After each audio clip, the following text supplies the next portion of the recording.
गरुड़ पुराण की कथा आती है कि यमराज जी एक तोता को देख के हंस गए। तो तोता बोला कोई और हंस जाए तो बात बनेगी, यमराज हंस रहा है। तोते के मित्र थे गरुड़ जी, भगवान के वाहन। तो अपनी पहुंच लगाते हैं ना लोग, जब संकट में आते हैं तो अपनी पहुंच लगाते हैं, जैक लगाते हैं, हाथ पांव फड़ाते हैं। गरुड़ जी को कहा कि भैया तुम कैसे भी एक काम करवा दो। बोले क्या?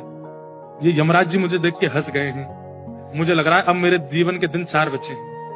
तुम कैसे भी भगवान से कहकर के मेरी जो जीवन अवधि है उसको बढ़वा दो, क्योंकि मुझे पता है कि ये यमराज जी तभी हंसते हैं जब किसी को उठाना होता है। गरुड़ जी बोले भगवान से बाद में बात करूंगा, पहले तुम मेरे पास आओ, बैठो मेरी कमर पे।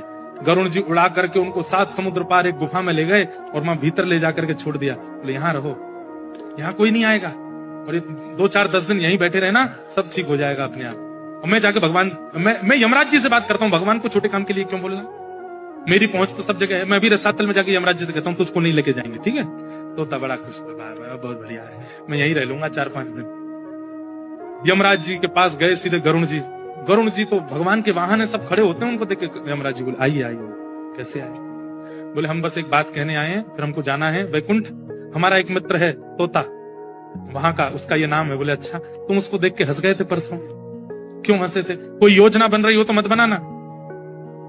अच्छा, उस वन के तोते के बारे में? बोले हाँ, मैं तो उसको देख के इसलिए हंस गया था, मैंने कि देखो कैसे कर्म की विधि, ये अभी यहाँ बैठा है और इसकी मृत्यु 7 समुद्र पार एक गुफा में बिल्ली के खाने से होगी, और मैं ये सोच के हंस रहा था कि ये 7 समुद्र पार पहुंचेगा कैसे।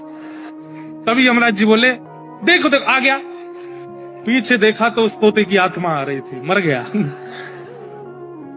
गरुड़ जी बोले मैं ही छोड़ के आया था इसे। आप कौन से जन्म का अब भोग रहे हो आपको नहीं पता है भैया, वो नहीं टल सकती है। इसलिए प्रसन्न रहो, नाम जपो, कथा सुनो, खूब आनंद से रहो।